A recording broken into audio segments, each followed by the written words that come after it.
Hello and welcome to the third episode of Chicago Dialogues, Series 2. Um, I am Dipesh Chakrabarty. I teach in the History Department and in South Asian Languages and Civilization at the University of Chicago. I'm also currently the Faculty Director of the University of Chicago Center in Delhi. This series called Chicago Dialogues is produced by the University of Chicago Center in Delhi in collaboration with Prohar.in, who provides us with a platform, and they're based in India. And we have the well-known author and poet and entrepreneur, Mr. Abhik Chanda, as the curator of this series. He's backstage today, along with our Prohar colleagues. And I'm very grateful, as always, to both Prohar, Abhik, and my colleagues at the center for the successful running of this series. So today we're going to talk about a very important topic, climate change, the problems of messaging it, with three very distinguished colleagues who are joining us from different parts of the world. So we have Minal Pathak, the senior scientist at Ahmedabad University in Ahmedabad in India, and she's joining us from there. And Minal has worked for a long time now with IPCC, the Intergovernmental Panel on Climate Change, and contributing to their third report on mitigation. And then we have Professor Emilienne Baneth-Nouailhetas joining us from Paris. And Emilienne is actually a scholar of postcolonial literature, but now she's also the vice president for international relations for PSL, this conglomerate university that was set up around 2010, I think, and that has many distinguished French institutions under its umbrella. And she is very interested in this question of climate change, both as an academic and as a university administrator.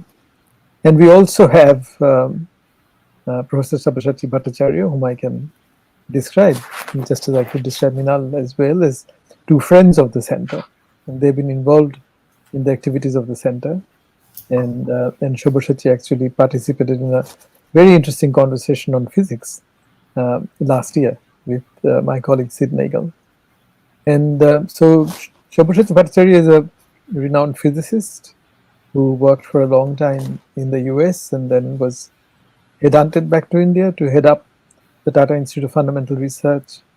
And then since that job, he's also taught at Presidency University in Calcutta and Ashoka University in Delhi, and now heads up a new research institution called the TCG CREST, Center for Research in Science and Center for Research and Education in Science and Technology, something of that kind.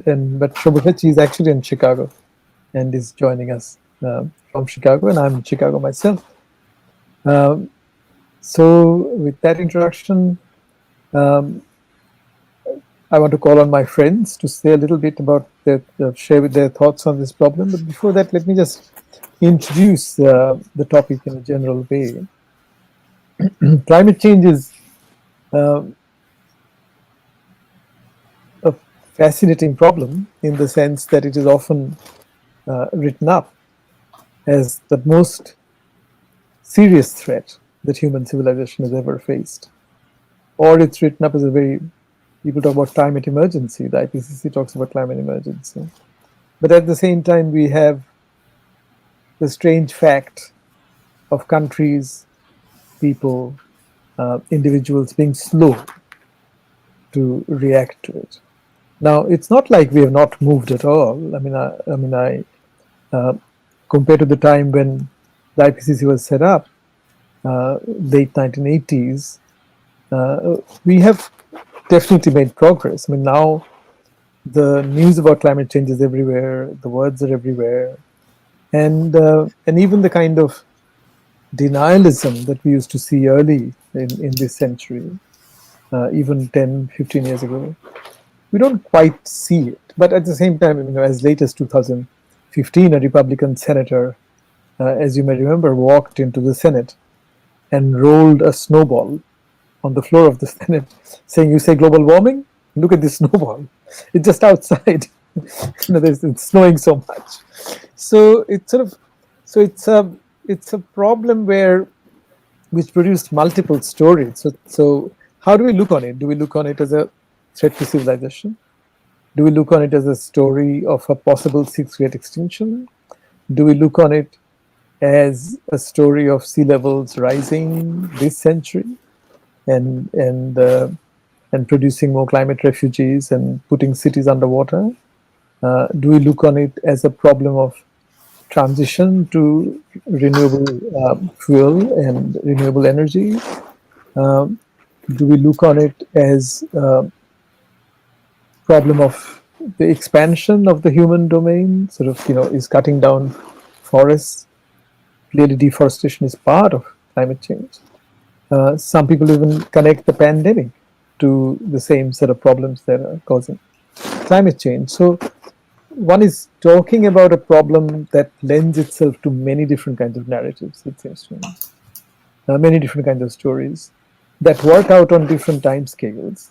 So, and then people in their everyday life, I suppose, find the evidence to be messy, right? Sort of, you might suddenly get a very harsh winter, or you suddenly have a downpour.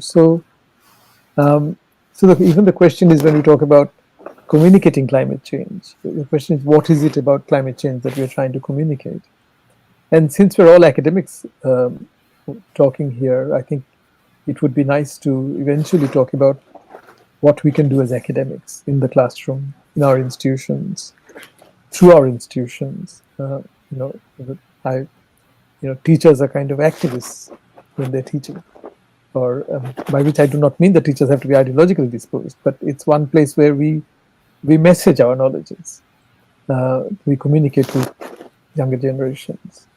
So maybe with that, I'll ask Minal to share her thoughts, because she works for IPCC. She is a senior scientist working on this problem. So we'll start with Minal.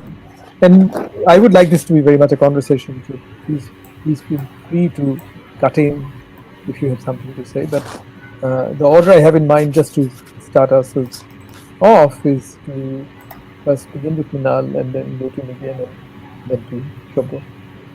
Okay. So Minal, please. Thank you so much, Dipesh, and thank you for this very interesting introduction. And I'm really honored to be here. So, well, speaking from a scientist's point of view and someone who's been struggling to communicate science to different audiences, maybe more strongly for the last 3 or 4 years, since the IPCC's 1.5 report. And so maybe I can raise a few issues that I face. And maybe I'd love to hear from you and the panel of what we can do to advance this. And I think I agree with you, Dipesh, that the biggest challenge is to work on our messages in this dynamic context, right? Because climate change and the science is evolving so rapidly, and and so is the politics around climate change. And the struggle is really, how do we modify our messages, um, tailored to different audiences? And where I struggle really is the glass half full versus the glass half empty. And maybe it's just a question I don't have an answer to, but how do I communicate to the audiences the sense of efficacy that they are actually part of the solution, but yet given the urgency there is also a sense of threat, and that balancing while messaging is really, I think, the biggest challenge we face today. I mean, the good news is a lot of these conversations are happening, right? So many of these. And since maybe COVID and all this digitalization, it has facilitated these a lot more than what we would have thought 5 years ago. And yet, since I started working on the 1.5 report and now, the time and space for action has shrunk so much. So we really have to. I think the other challenge really is to how to like have a lot more of these conversations, but also deeper conversations. Like you How engage do you with the mean? audience really. Yeah, What do you mean by yeah. deeper conversations? I mean, like when I go into an event and try to speak about climate change, and then maybe I say, "What's climate change? Why is it happening? What are the solutions?" I want to hear back from the audience on how they feel that it touches them, or how they feel they're part of the solution. And I don't think we are having these two-way conversations, not as much as we would like to. But and I mean, I'd just like to close with one third issue that I would like to bring on this talk is, as teacher now, how do we get younger people to love the planet, for want of a better word? I think Dipesh, you raised a question around reverence in a previous talk, Right. and maybe if people worship or fear, but maybe I think the thing is about love. How do they love the species and the birds and the trees and, yeah, whatever the earth has to offer, and that it's all going away very rapidly, and what, like, they really need to do something about it. But I'll stop It's here maybe interesting, on that. Minal, that you say that because the Harvard biologist Edward Wilson, he coined this word biophilia. So he was actually arguing that humans have biophilia, that we are almost programmed to love nature, that we are programmed to like the world as we find it, the seas, the clouds, the skies. That, which is why we write poetry, we sing songs, we celebrate it. So in some ways, it's interesting to hear you say that we have to teach humans to do it. But Wilson would argue that we already have it in us. That's where we're most comfortable. In other words, if you build cities without any trees, without any birds, I think humans would not really love it. They would actually want to have cities with trees, with birds, with lakes, with parks, with water. I mean, I live in Chicago, and the Michigan Lake is just magical. I mean, and we often imagine Chicago, living in Chicago without the lake, and it feels so oppressive, right? So it's interesting that somewhere you're suggesting that humans have lost that love. I think we need to relearn maybe. Okay, yeah, maybe I can bring in Emilienne at this point. You have to unmute yourself. Yeah. Thank you. Thank you very much. First, I would like to say thank you. It's wonderful for me to be participating in this conversation, and a great opportunity to discuss questions which are very close to my heart. As you pointed out, Dipesh, I am a humanist. I started in literature with a passion for literature. So I think I hear what you are saying, Minal, when you speak of awakening that sort of passion. I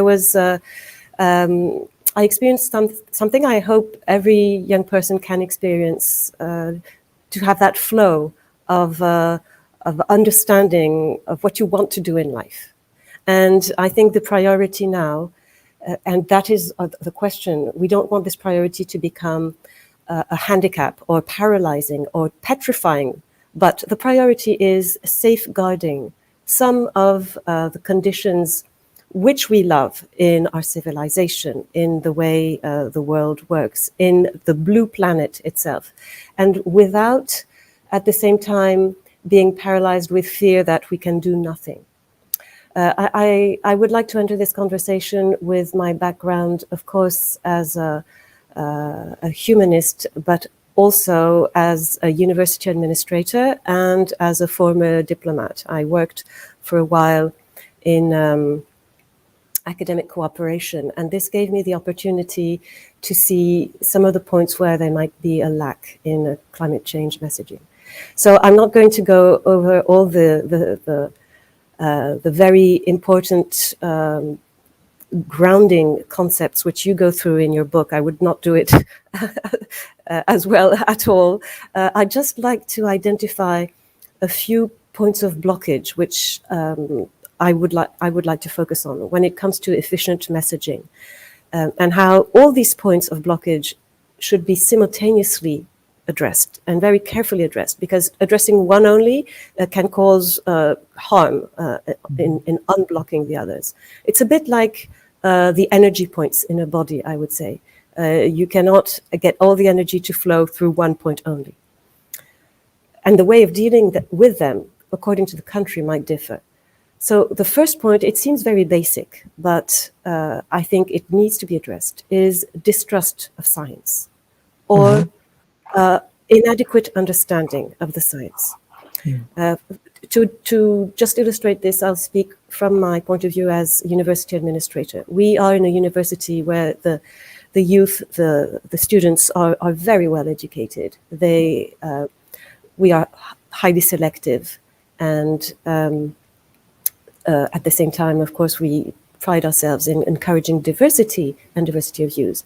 But even so, in this highly selective, multidisciplinary university, in conversations with students who are activists for climate change action, I've realized that they think their peers who are not activists are not well educated enough. And they have put to me that it is important for climate change action not to be grounded in a form of faith. It should not be, I believe in climate change, or I don't, because that then puts us in resonance with, as you said, people who are still in denial, or who are even militant for denial, which is worse, of course, because they have an agenda behind it.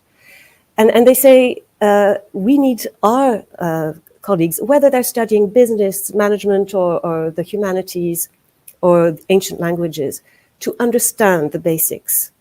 Because in a conversation, they could have great leverage, except if they say, well, I just know it's happening. And then as soon as somebody asks, but why exactly? They say, well, I just know.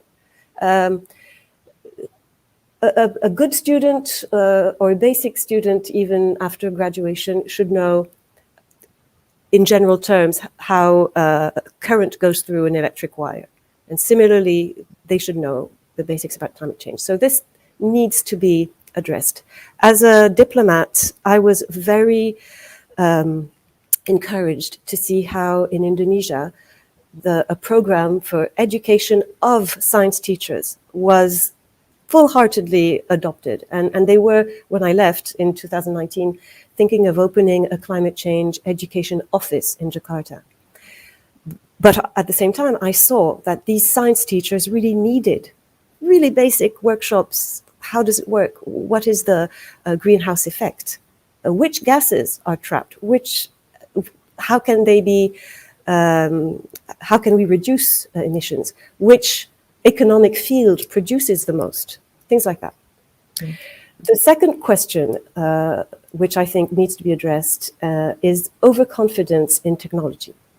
Because this, in a way, annihilates efforts of making awareness, of drawing awareness towards action. Unfortunately, this exists, and it doesn't mean that we should say technology will not work or will not save us. But we cannot say, as I've heard, oh, this is the same case. Remember, in 1870, people thought that Paris would be buried under horse dung, but in the end, we had the automobile, and so all turned out well. This is an analogy I've heard several times. Oh, so, we just forge ahead, and somehow things will pan out. That's a second problem, I think. Science is not the same as technology. So the science gives us explanations, but we should not either tell the scientists, you have come with a problem, so please bring us to the solution as well, or else, in a way, we will ignore it. The third problem is cynicism, which can play at individual level or at a more global social level. So individual cynicism is at the level of the absence of intergenerational justice. We just think, oh, after me the flood. In French, we have an expression for this. Après moi le déluge, après nous, after us the flood. Meaning us individually. Yeah. Right? So I'm not going to elaborate on that, but that's, of course, a very understandable, selfish and cynical reaction. But we can tell people, whatever their age, they can do something. And it's increasingly important, in fact, for elders to be models for the younger people, or else we risk intergenerational strife on top of all the other catastrophes that are awaiting us. The other type of cynicism is a form of a death wish for humanity. But I have encountered it. And it is, well, we have not done the planet any good. So after all, it will repair itself after. And so, why should I do anything individually? Because I don't really care what happens. This is a very, I find it extremely cynical and disingenuous, but it does exist. Maybe I should. So then I have, in fact, for these 3 points, just solutions. I think climate change education helps us address the first blockage. Maybe really. hold on to the solutions. We'll come to the Okay. solution. Yeah, All right. you've already raised some fascinating points, both about the whole question of distrust of science and the distinction between science and technology. And I just, before I bring Shobo in, because I know that Shobo will have a lot to say about this, I also find that the distrust of science and ignorance of science works and ignorance of differences between different kinds of sciences, right? That physics is not the same as geology. And that I find sometimes astonishingly, even if I may say so with all respect, even among my humanist colleagues. Absolutely. There is a kind of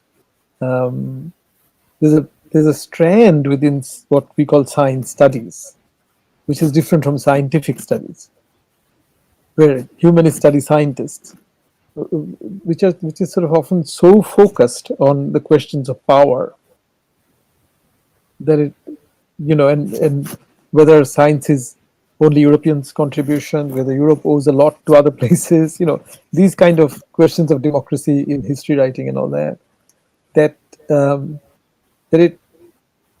sometimes one gets the message that science is all about just some powerful people getting away with their facts because they're powerful, and railroading smaller people who have different facts because the smaller people are not powerful. So sometimes you do get this strand, even within academic writing, that there are many different kinds of sciences, and they're all at the same level of validity. And that's an interesting. Okay, so I just want to register the problem. The question about science, that science is not technology, also strikes me as a very important point, because I find that even people who are very skeptical about science are very quick to use technology.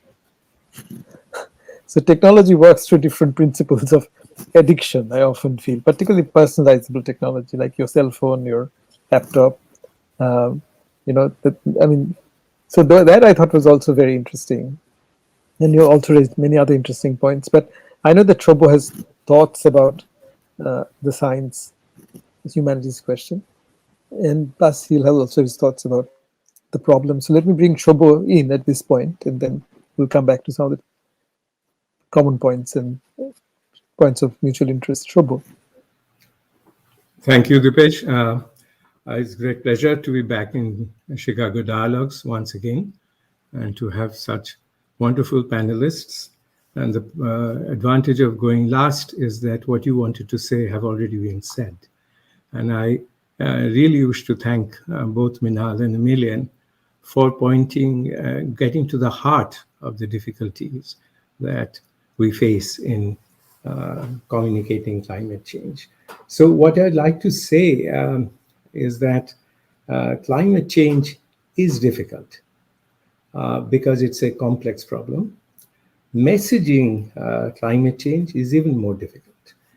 And the most difficult thing is to message in such a way that it's effective, in the sense that it creates at least some action items by which, barring the cynical ones who want us to all perish, bring it back, bring us back from the brink of the disaster.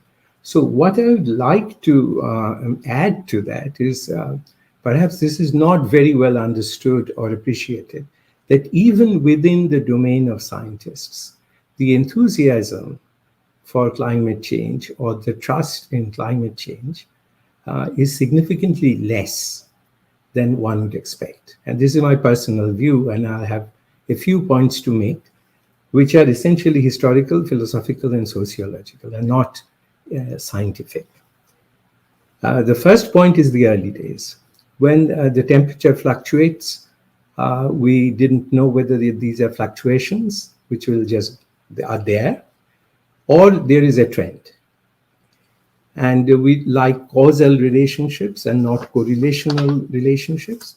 Till we understand, have established a causal connection, we have trouble trusting correlational observations. And this was in the past. And I just like to remind you, the American Physical Society, of which I'm a member, is the world's largest group of physicists, more than 50,000 members. As early as in 2007, the council adopted climate change to be a scientifically valid proposition. And so we are talking about 14 years ago. And then you'd expect that all members will stand up and say, we agree with you, but that has not happened. So why is that? And I'd like to say that it's somewhat historical. And that is, over the last 2 to 3 centuries, we believed in kind of two contradictory thoughts. One thought is that we are so small that no matter what we do is not going to affect the big, which is our planet or the cosmos or the large one. And at the same time, the opposite side is that we are small, but we are so brilliant that we can become victors over nature. And that nature involves the planet in which which we inhabit, and all the problems and the limitations and the constraints that nature has placed upon us, including boundaries of planets and climate, everything else, will be victors over this. Okay, so these, if you see, are contradictory. We are too small to make a difference, yet you will be victorious over it. So now I'll go a little technical, and I'll say the most profound scientific concept that pervades all of science and all of nature and everything so far we know is known as the subject of thermodynamics. And thermodynamics is the physics or science of engines. And it was developed by scientists during the Industrial Revolution and the Scientific Revolution. And for 300 years, they had given us fantastic progress in some definition of progress. So these are engines.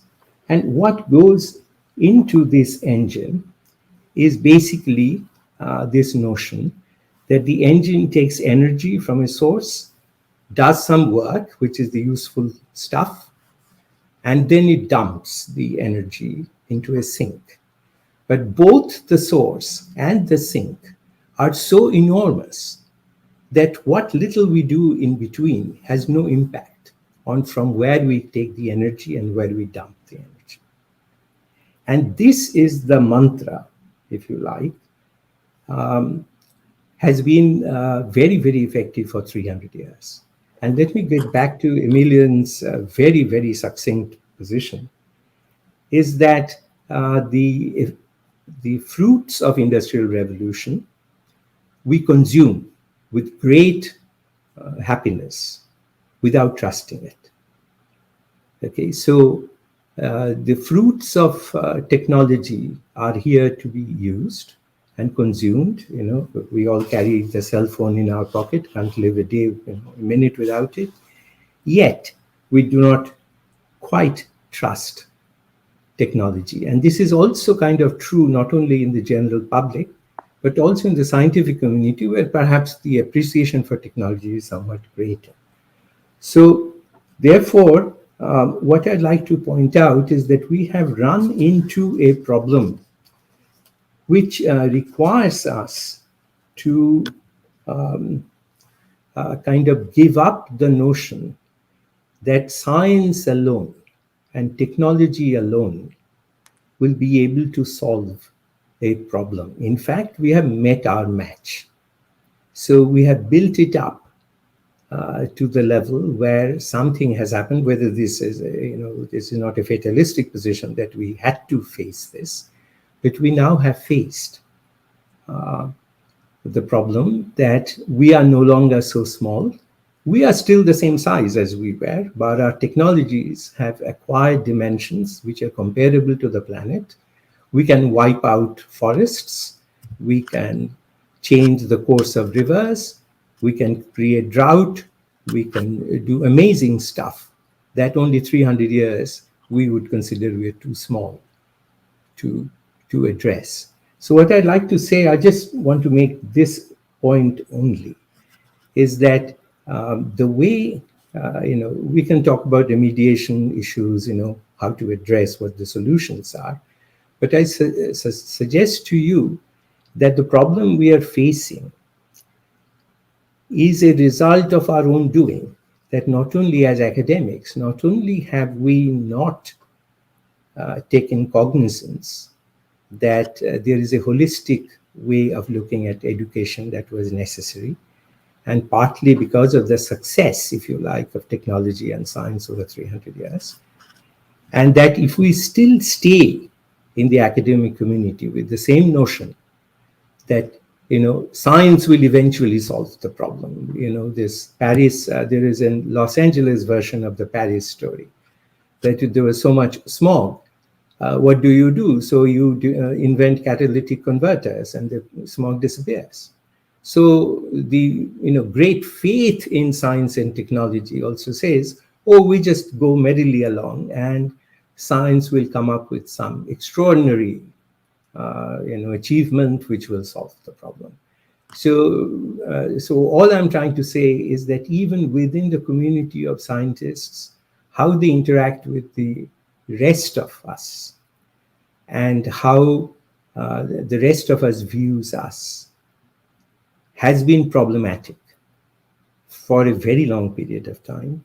And now there is no escape, that unless we have a combined effort, the problem is unlikely to be addressable anytime soon. I'll end there. Thank you, Shobho. I mean, many issues have come up, and we can address all of them or some of them.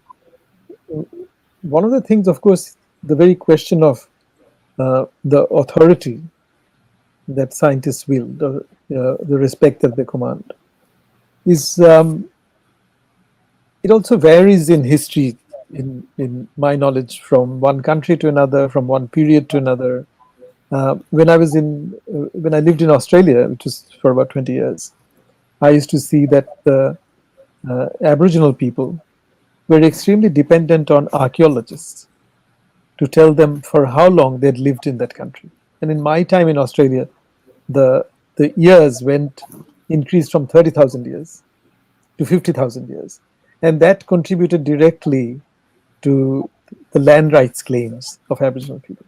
So archaeologists wielded a particular kind of authority in public life, which in the Indian case, in India was sorely missing when it came to the question of Ram Janam Bhoomi and ascertaining whether or not there was a Hindu temple underlying that mosque that was brought down by people, right? So it seems to me that that what kind of authority expertise would have, varies. Though I think overall, in my mind, it's also tied to another question. The more people feel disenfranchised, the less they come to trust authority, it seems to me, or people in authority, institutions.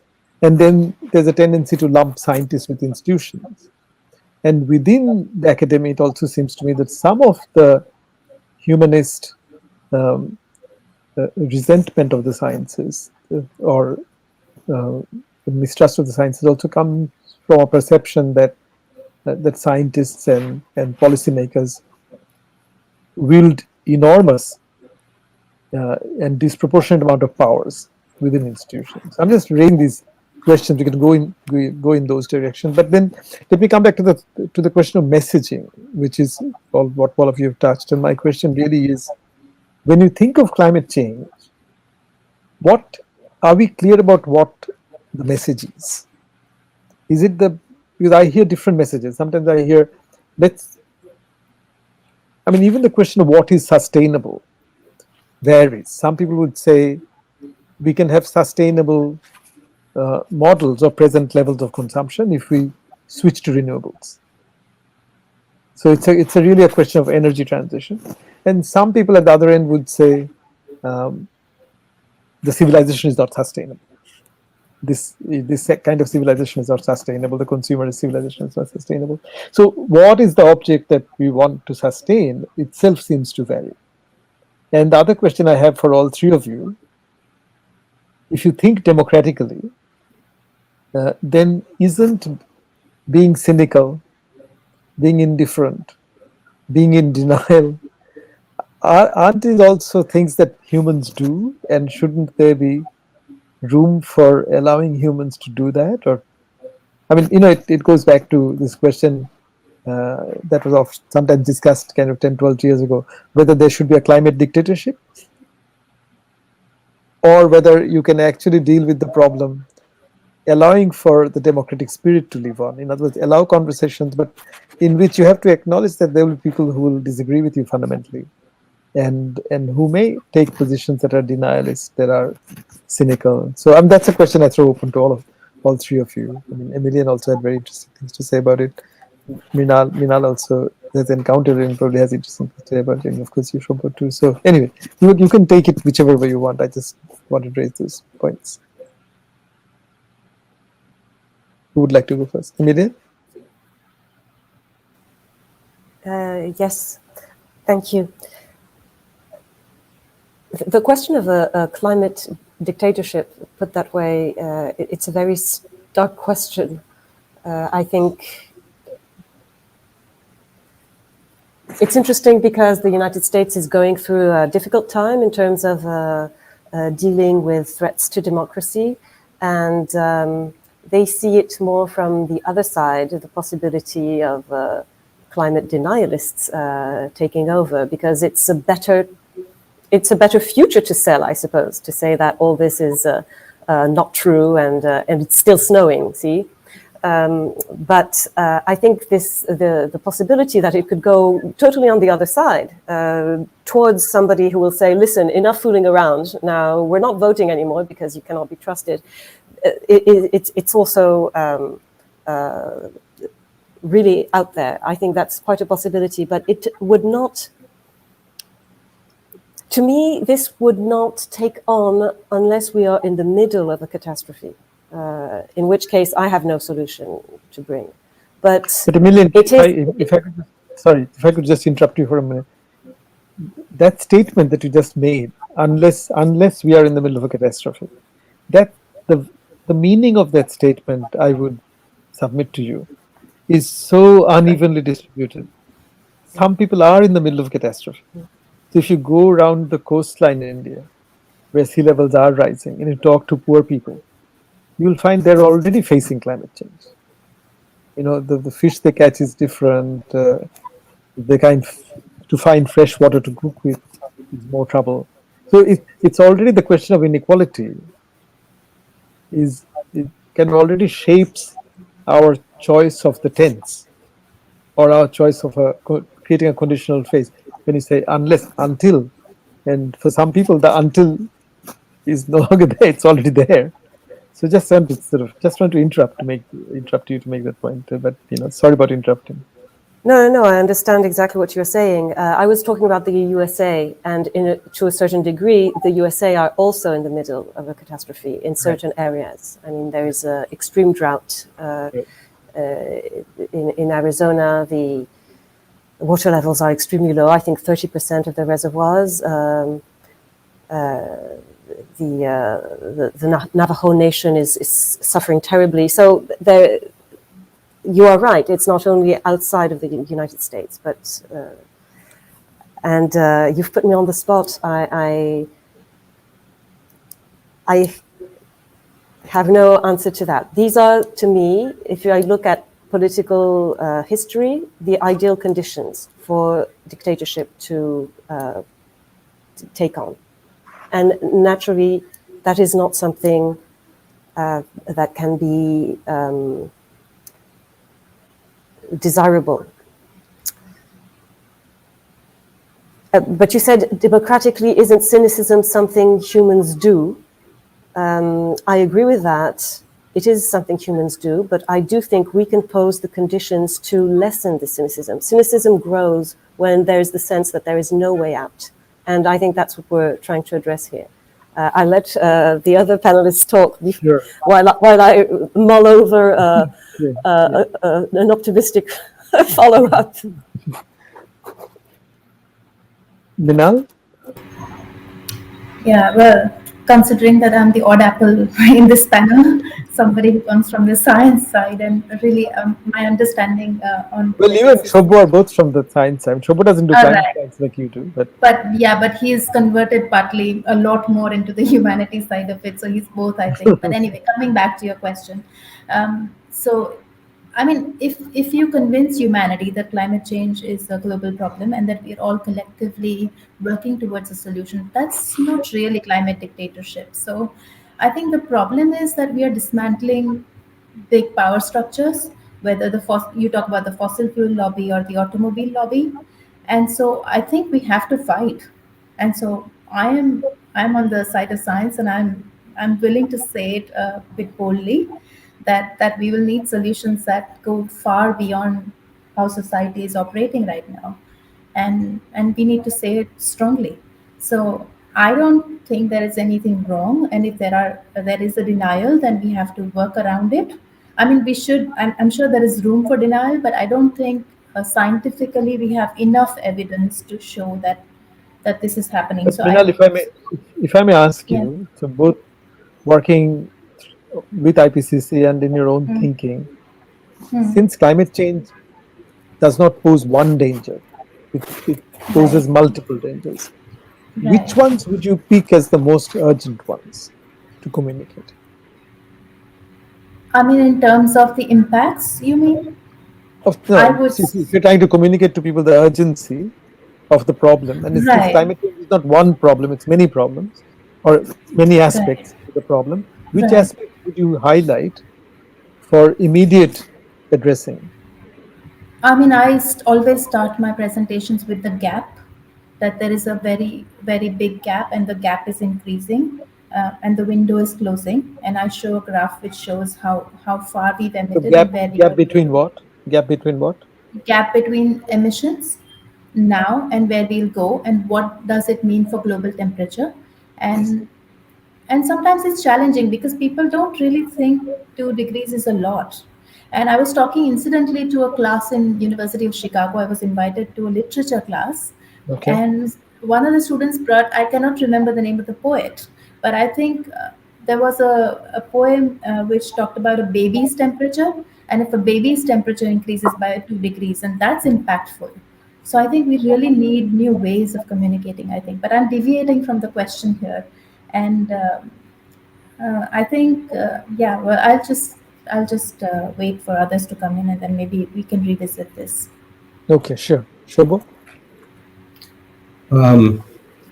So the problem, it seems to me that the problem is so vast that if we wish to have a perfect answer, that would not be very useful.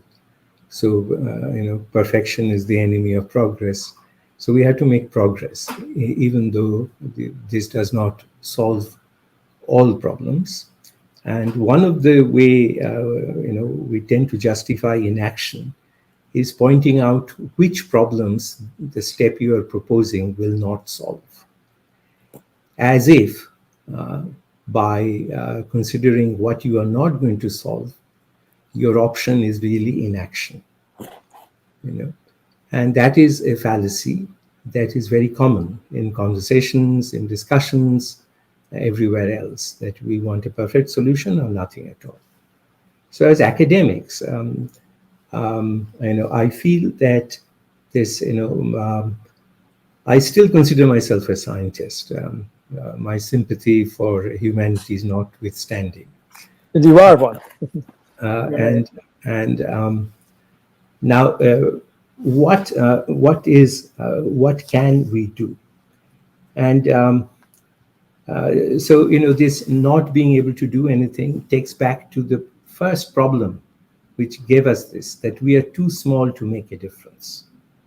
Therefore, we could destroy the planet because we couldn't think that was possible. Similarly, we are again too small to make a difference in, getting us out of it, which is also not true.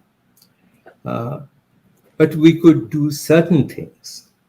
As an academic, I think that our education system is severely lacking. And of course, it's not uniform across the globe. There are big differences, and these differences are historical, cultural, sociological, various different things. But basic education system has a flaw. So, and the flaw is that what is the minimum that you wish to teach? And today, to say that, in our childhood, we used to say that you have to learn the 3 R's: reading, writing, and arithmetic. Okay, so a couple of letters are dropped, but 3 R's. And what I like to say, and my mathematician colleagues will like this perhaps, is that I say 3 R's plus what I call CC's. Now, CC is a name for complex conjugate. Okay, so most numbers are complex, meaning they have a real part and an imaginary part, and they have a complex conjugate.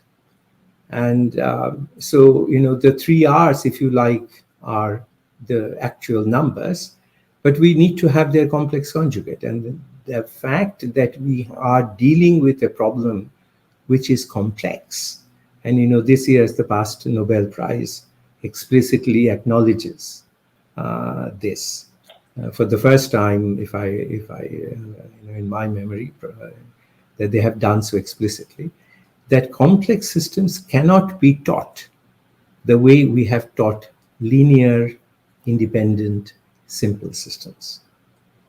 And this is hard, both as science and as a way to communicate to people who are not hardcore scientists. Even for hardcore scientists, it is not easy. So nonlinear systems, complex systems are difficult. So some effort needs to be made, I would suggest. I'd like to come up with some kind of a slogan, that can catch on. So I would say, message the messenger. Okay. So you cannot, perhaps in a difficult situation like this, go straight to the final consumer, but you can get to the teachers. You can get to the opinion makers of society, and perhaps they are on your side, and they would also like to avoid this disaster as much as all living human beings ought to. But they need to be given the equipment to deal with an innocent sounding question from a young student. And instead of hemming and hawing, they should give an answer that's persuasive, and to communicate the essence of what a complex system is, what the multi-dimensional aspects of them are, what is essentially different from a linear, superposition of linear problems versus a single nonlinear problem. Not that it's not known, but it is still restricted to the very elite group of academics who study this, write great papers and all of that. But simple examples are there. For example, even before the global climate problem became kind of undeniable in some sense, local climate problem has been available for 100 years, nearly 50 for sure, but maybe even 100. More than that. Probably more than that. From the logbook of ships, yeah. And so therefore, if we were clever, we would have taken lessons from it. But I think that there ought to be a very serious attempt made in the academic circle to make this complex system science, if you like, and its interdependence on the culture of the history, of the philosophy, of the sociology, which almost always goes unstated, but nevertheless is a major presence in your efforts to Shobho, communicate. if I may interrupt you here, and I want to bring Emilienne in, but before I bring her in, I think one lesson from, or one suggestion that you're making, which I agree with it from my own experience, is that I think that the division of two cultures between science and humanities is not helping us very much Right. in the Right. universities. That's And I correct. think I also noticed that the scientists, I find it very difficult sometimes to actually explain to colleagues in science what the contributions humanists are making to the problem, because they sometimes are so focused on problem solving projects that sometimes they can't see the bigger narrative that humanists might be creating, or questions of value, as Minal was saying, how loving the earth or fearing it or having reverence for it, whatever. So, so I think the two cultures is becoming a problem even within universities in communications. And one of the good things we are doing at Chicago, and I think many other universities are now doing it, is we're actively thinking about how to make climate change and energy issues university-wide issues to be considered by all faculty, all departments, and maybe to create fora where people can come together to hear each other and see how people think about those problems. So that, I mean, you're giving the instance of complexity theory as something that everybody should understand. And I'm saying that institutionally that needs the creation of platforms where people can come together and hear each other, whereas research-wise, we're all siloed into different disciplines and departments. But let me bring Emilienne in now on this one or anything else that she has to say. Thank you very much. I'm very concerned by this question of the disciplinary split. And I think it's you, Dipesh, earlier you said that even among humanists there may be, yes, it's you who stated that there may be a sort of a feeling of disconnect with science as a tool for power, and therefore a rejection. And I have seen that a lot. This will, to heal this quickly, it will need effort from both sides, of course. Not only from the humanists to understand what science actually is and differentiate different kinds of sciences, differentiate science from a technological problem-solving kit. Right. But it will also ask for some effort from, I think, scientists who, for some, do have this connection. Naturally, they are consulted by committees, and, administrators, and so on, and they seldom. I mean, I'm very sorry to generalize this way, but this is my experience in my interactions. I have seldom, not never, but seldom heard these science and engineering experts state that we need to reframe our thinking about what man is and what humanity can do. And I think the way you are putting it, Sabya, is very telling. It's very eloquent. I think we may have a pathway here to say humanity thought we were too small to have much of an impact on the cosmos, certainly even on the planet. But we did.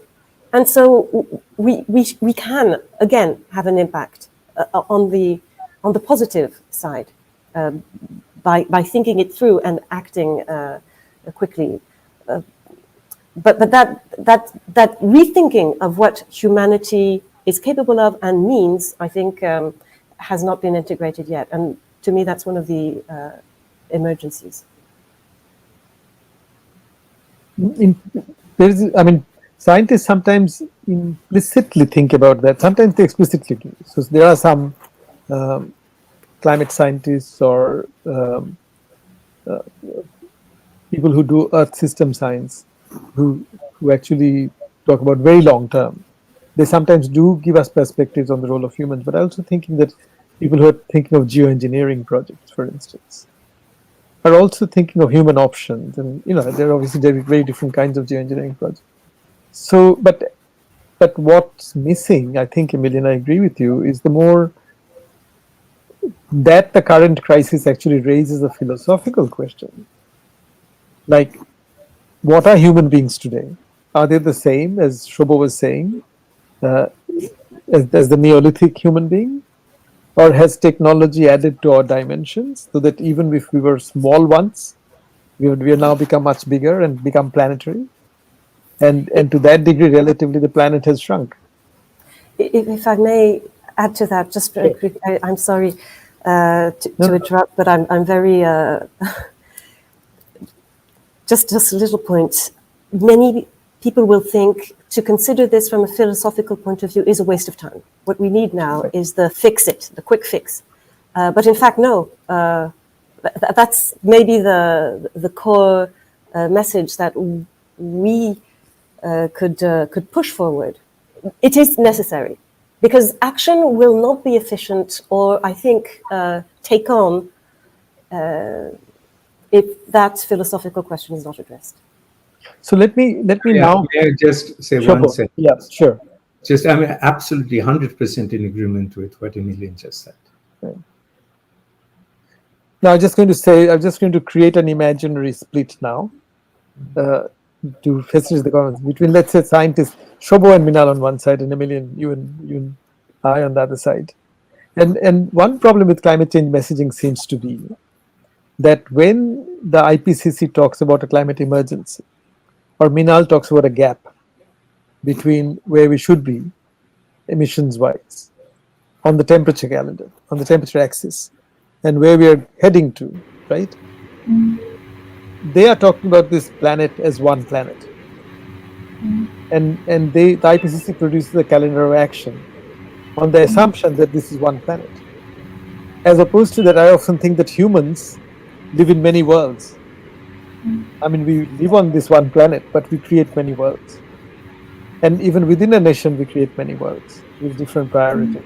And it seems to me that it's so hard to align all the human priorities that come out of these different worlds, our aspirations, our priorities, our problems. You see this with vaccination. To align all that with the calendar of a planet, a planetary calendar, seems very difficult. And I just wonder whether a lot of the messaging problems stem from that very fundamental mismatch between what's happening with the planet and the differences. The humanity remains fragmented. The planet is one. We increasingly realize the planet is one, and wonder whether a popularization of complexity theories, enhancing everybody's capacity to distinguish a linear process from a non-linear process, Shobha was suggesting, would actually give us a way forward. I mean, even when I think that way, I'm actually thinking of the question of how do we as academics in our practices, in our writing, in our teaching, bring the sciences and the humanities together as far as possible.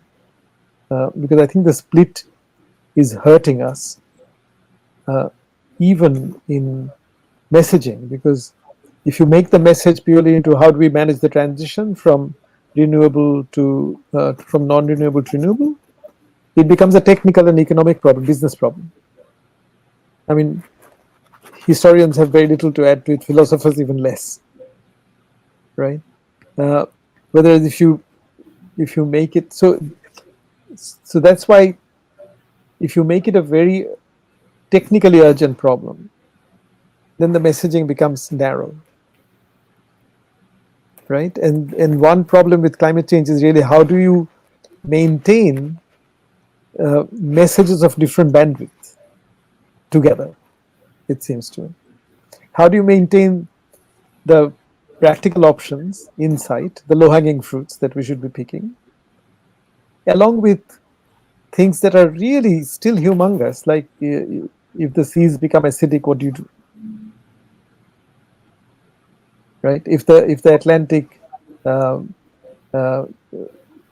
the conveyor belt current that pushes warm water up, I mean, if those things are disturbed, what what do we do? I mean, those are huge, big questions, and geoengineering doesn't fix everything. But so I personally find myself often arguing for a view of the problem where kind of the long-term problems are addressed or at least understood alongside the short-term problems, and their relationships understood, which goes back to, I think, what Shobha was saying about uh, people, our students, and us acquiring the skills to understand the complexity question, you know, in different ways. I'll just make one small remark. I should have made it earlier. Is that this reading Dipesh's book in order to try to write a review made me aware of a lot of stuff that even at this age I just simply did not know and did not make those connections. For example, a student in a high school is taught about the scientific revolution, our great hero Newton and others, and the Industrial Revolution as one of the greatest achievements of mankind. But invariably, it also brings into focus the societal, the economic regime under which this is happening. So capitalism comes into the picture. But no high school student of science, at least during my time, was ever given that C word while teaching Carnot cycle engines, And this is a huge flaw, even if you think scientifically, that it's even scientifically wrong to not tell people the circumstances in which, you are taking a very, very narrow definition of science in there. So in some sense, it's extremely urgent, yet the point Emilienne is making is that, hurrying into a quick fix, maybe we have to work on parallel channels. Maybe quick fixes we feel will bring, some relief to, locally or whatever. But at the same time, a big engine should be also working on these big problems. And since we are all academics, academia, I think, has to kind of own up its own deficiencies over a very long period of time and keeping ourselves in silos. And So Shobha, I was going to suggest that we, we'll close our part of the discussion and open it up for any audience questions if there are any. But before we do that, I was thinking that since we're all academics, it might be interesting for each of us to mention any instance or steps steps you've taken in your own institution or things you've seen happen in your own institution, which are about messaging climate change, getting students to be aware of it. In Ahmedabad, in Ashoka or Crest, Shobho, in Paris, Emilienne, and I could say a word or two about Chicago. Minal? Yeah, thank you. I wanted to actually quickly go back to your question before I answer this one, and it was about the one planet. And I actually wanted to agree with Professor Sabyasachi very much that it's not going to be one conversation or one message. It's just going to be a lot of parallel tracks with the messages at the planetary level, but also a lot of stories, as Amitav Ghosh or your book talks about. And I think we are missing the stories, a lot of them. And I mean, the divide exists, but you recognize it. I think social scientists recognize it a lot better than Scientists I too. would say climate scientists. I was almost making the mistake of saying real scientists, and I just had to check myself. That was not a nice thing to say. But I'm in the IPCC circuit, right? And I work a lot with climate scientists who work on temperature models and ocean models and circulation models, and the social sciences is just a minority, and because there isn't enough quantitative science there, sometimes it's disregarded. Yeah. So somebody was asking actually in the comments, Chandok, I think, that Yeah. is sustainable development important? And you can't measure well-being. You can't assign a value to the value, and therefore it becomes it gets dismissed sometimes in the narrative. But just coming back, I could say a lot, but let me come back to your question. And we have this foundation program where we get undergraduate students to work on themes, and climate change is one of the 4 themes that we're running. So everybody across the university has to study climate change. I see. And we try to make this a hands-on thing. So once I got them to make models of past civilizations and focus on the climate part, and that really got even the management students to think about this at a different level. So I think, but Professor Sabyasachi, you're right that we are teaching in silos, and we really need to work on how to make teaching interdisciplinary. Because in my MBA class, they'll just think, "All right, it's a great course, but what is it going to be useful in my life?" And this is the question I face every year with the MBA students. And they're bright people. They understand, they read, but yet they don't think this applies to them. But I'll stop here. Okay, yeah. Emilienne? So we have entered a big discussion on how we can harmonize climate change education all over the university. And for the moment, we started, this is the first year, with a series of lectures and discussions at the beginning of the academic year so that all students can be free to attend. So they're very, as you know, logistical, ridiculous. When you think of the dimension of the problem, it seems ridiculous, but it's very concrete problems of how do you get everybody, let's say 20,000 students or 15,000 to access the same kind of information at the level at which they think they need it. Do you do it online, just put a few courses, or do you make it compulsory, and so on? So we have this discussion going on, and we are part of a network, the U7 Plus network, where I am part of a working group on trying to find the best practices for rapid access to education. Concerning the SDGs, I've got to say that one of the discussions is it useful to frame this within the SDGs, where climate action is only one of the questions addressed. I can talk about the pros and cons afterwards if we go back to this question. Sure. And Shobhu, from your experience in India? It's the strategy I have found useful is the same as what Minal is saying, is that tell stories. So I'll give you, one or two examples of what stories get through. So there's this big temple in India called Kedarnath. And Kedarnath is a holy place, and a large number of pilgrims go there every year at a given time. And there was a major landslide near Kedarnath temple.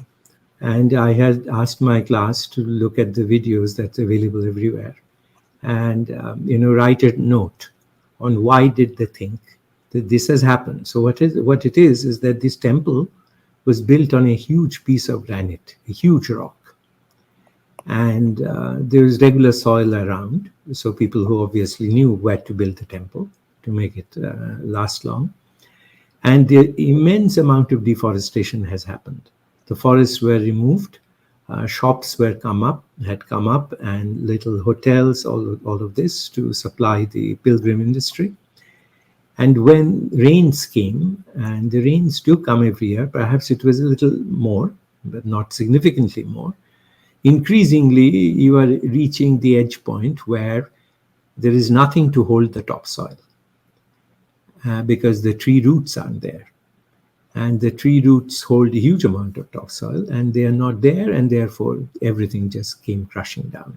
You can draw, in a country like ours, you can draw two different conclusions. One is the holiness of the temple, that in this disaster, the temple survived, and the sinners around perished. The other is that you just cut down too many trees. And the second one is more appealing because it makes so much sense. You can even demonstrate in a class by taking a little plant in a pot, remove the plant, and see how much topsoil comes out with the roots. So Minal's suggestion is what I found most effective in giving them some close to home examples of the big picture. So this is not to say that this is climate change, but it is one of the examples of indiscriminate, massacring of your environment. What real effect it does, and even the most hardened scientist will say that this is not important. So actually, Shobho, I mean, yeah, no, I think that point is completely taken storytelling. And Minal was also saying that in Ahmedabad, every student is exposed to climate change, that structurally. And I was going to say in Chicago, what I noticed, which is very encouraging, is both kind of grassroots development as well as top down. And the grassroots, I find, at least in social science humanities, that our colleagues have begun to teach courses and create tracks. So that now in social science, there's an energy history track, where you basically study societies in terms of the modes of energy consumption and production that they engaged in. Colleagues in English and sociology have actually also started producing video games as pedagogical tools and producing narratives for climate change for video games. And our new president has just set up this university-wide committee, and Chicago is not exceptional. In fact, most American universities are setting up institutions or something to address climate change. But the difference in my observation with Chicago is that the Chicago initiative is university-wide, and it includes humanists, and it includes social scientists, anthropologists. So my hope is that we will be able to create at least a forum where people from different disciplines come together, present their disciplined work, so that we listen to each other's disciplinary vocabulary and get some sense of what they're getting at, because it's such a complex problem. So we are coming to the end of our time. If somebody wanted to pick up Chandok's question, is Chandok's question whether sustainable is. Chandok was asking, when we talk about climate change, the big corporations tend to point towards unsustainable development or green economy. But given the urgency of the situation, how relevant are these solutions? So, anybody interested in answering that question? Green economy and sustainable development, are they whitewash or greenwashing capitalism, or is there more substance to it?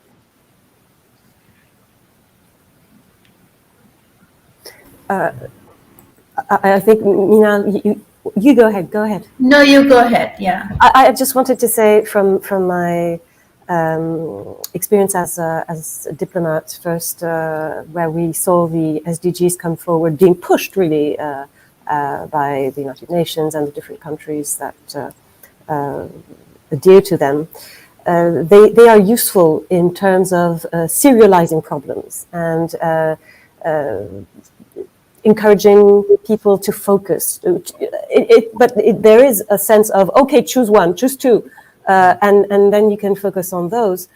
I think they are all subsumed by climate change action, but they are useful today, at least, because they enable people to continue to a certain degree on the track where they, are chugging along, or the cause, quote unquote, they are interested in, and at the same time work towards a common goal. And so perhaps enter a frame of mind where more will be possible. Any other stamps? I'll make one statement, maybe two. One is, sustainable development. Does it imply sustainable for the entire planet? I think that would be a tall order. What one may want to do is an old physics trick, which is find a subsystem, a rather small subsystem, which is most weakly connected to its immediate surroundings, and try and see if you can solve. And this may be one of those low-hanging fruits that create sustainable subsystems, knowing full well that as soon as these subsystems begin to interact, the problems will no longer be subsystem. But try to have strategies. That is, because we cannot be perfect, we shouldn't do anything. It just answers that question. No, I totally agree with you. That's the very first point that Amartya Sen actually makes in his book on justice. That just because I can't solve the whole problem doesn't mean that I don't try to solve a part of it that I can. Yes.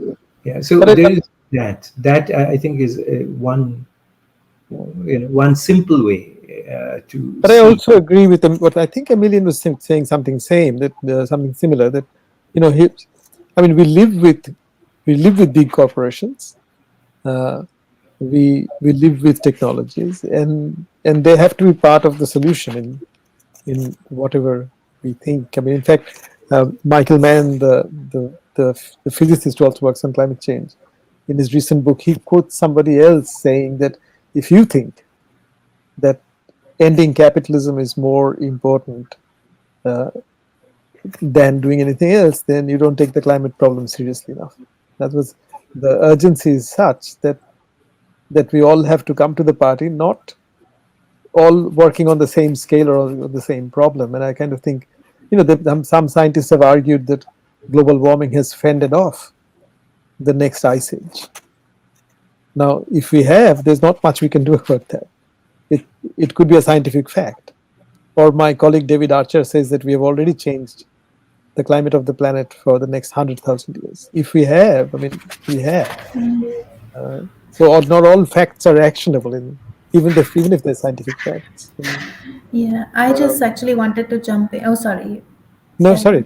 Minal, Yeah. please. No, I just wanted to add that yes, technology will be a part of the solution, but not the only solution. And the problem, the narrative we are going towards, as also Emilienne was saying, is that technology will solve everything. And so now, because behavioral change may not be able to address the big gap, so we'll have large-scale tree plantations and CDR and solar radiation and everything, and then we are fine. And so a lot of funding is going towards that, and not. So I think the messaging scale is important in the coming Absolutely, years. and I think we have to criticize that part of the statement that says you will be fine, because these things will produce their own problems. I don't think we Of will be course. fine.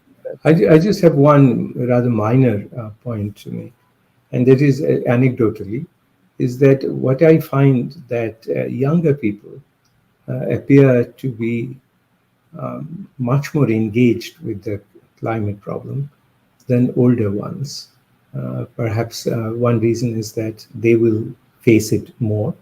And number two, that their head isn't yet full of all the other things that we have learned, and they're willing to look at things as they are rather than having preconceived notions. Sure, yeah. So that is very hopeful. That by and large, statistically, young people appear to be much more receptive to this information. It's more their problem than ours. Yeah.